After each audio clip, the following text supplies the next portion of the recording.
ভারতের বিভিন্ন রাজ্য থেকে বাংলাভাষীদের ধরে সীমান্ত দিয়ে জোরপূর্বক বাংলাদেশে ঠেলে দিচ্ছে ভারতীয় সীমান্তরক্ষী বাহিনী বিএসএফ। ভারত মূলত বাংলাদেশের উপর চাপ সৃষ্টির নতুন কৌশল হিসেবে এই পুশিন শুরু করেছে, যাদের মধ্যে বাংলাদেশি, রোহিঙ্গা এবং অজ্ঞাত পরিচয়ের লোকও রয়েছে। বুধবার মধ্যরাত থেকে বৃহস্পতিবার ভোর 4:30 পর্যন্ত কয়েক ঘন্টার মধ্যেই বিভিন্ন সীমান্ত দিয়ে মোট 96 জনকে পুশিন করেছে বিএসএফ।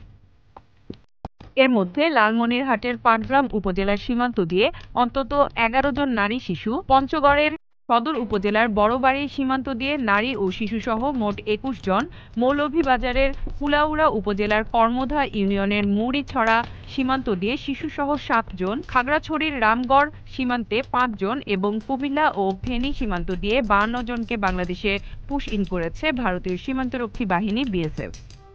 বৃহস্পতিবার গণমাধ্যমে পাঠানো এক বার্তায় বিজিবির পক্ষ থেকে এসব তথ্য জানানো হয়েছে। আটকরা বলছে, তাদের চোখ বেঁধে দূরবর্তী অঞ্চল থেকে এনে নির্জন সীমান্তে ফেলে দেওয়া হয়েছে। তারা দীর্ঘদিন ভারতে বসবাস করছেন। এদের মধ্যে রোহিঙ্গা ও মিয়ানমারের নাগরিকও রয়েছে। সীমান্তে অস্থিরতা সৃষ্টির লক্ষ্যেই বিএসএফ এমনটি করছে বলে বিশ্লেষকরা মনে করছেন। তাদের মতে, ভারত সরকার এই পদক্ষেপকে ফেরত পাঠানো বলে দাবি করলেও এটি সুপরিকল্পিত রাজনৈতিক চাপ তৈরির কৌশল। Z news, Dhaka.